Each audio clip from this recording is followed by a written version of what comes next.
Science for the Future. In this rapidly changing world, how do we not only survive, but reach beyond our goals and thrive? During this session, we will explore what is needed to excel in this constantly evolving universe. How to excel in this constantly changing universe, Part 1. The world is flat. In 2005, Thomas Friedman wrote what was considered a revolutionary book at the time, The World is Flat, exploring the fast pace of change. Yet, ironically, because the world was changing so rapidly, the book was outdated by the time it was published. So, he published a second edition in 2006 and yet a third edition in 2007. At that time, we were struggling to grasp the reality of the speed of change, trying to understand the significance of the increase of information. College freshmen learning science that would be obsolete by the time they graduated, and the dramatic change in employment needs. In 2007, web designers were one of the most highly demanded occupations, yet 3 years earlier, the job web designer didn't even exist. Now, 10 years later, Thomas Friedman is back with his latest edition, On Change. In his book, Thank You for Being Late. This time, he refers to Moore's Law. Gordon Moore, who theorized the speed and power of microchips would double every year. So, what does that mean? How fast is the world really changing?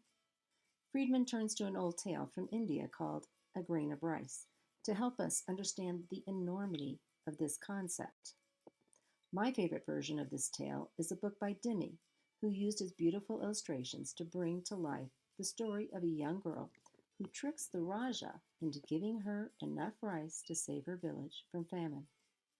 It begins with the Raja noticing the honesty of a young girl and wants to reward her. But when asked what reward the girl would like, she responds with, I would like to be given 1 grain of rice. But the Raja, not thinking that was enough, asked her if there was anything else he could give her. She asked to be given 2 grains of rice the following day, 4 grains of rice the day after, and to continue giving her rice for 30 days, but double the amount of rice each day. What began as 1 grain of rice increased exponentially over 30 days and became enough rice to feed her village from the famine.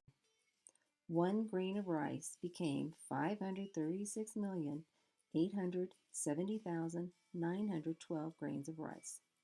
So, what does this have to do with the rapidly changing world?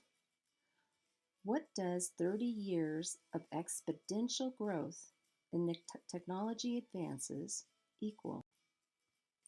Friedman quotes a supercomputer designer named Dov Seidman, who says, the world is being dramatically reshaped. It is starting to operate differently. The reshaping of the world is faster than we have yet been able to reshape ourselves. What does this mean for us as thinkers? Paul Sofa, a Silicon Valley-based technology forecaster, states lifelong learning will be the key to unlocking the future.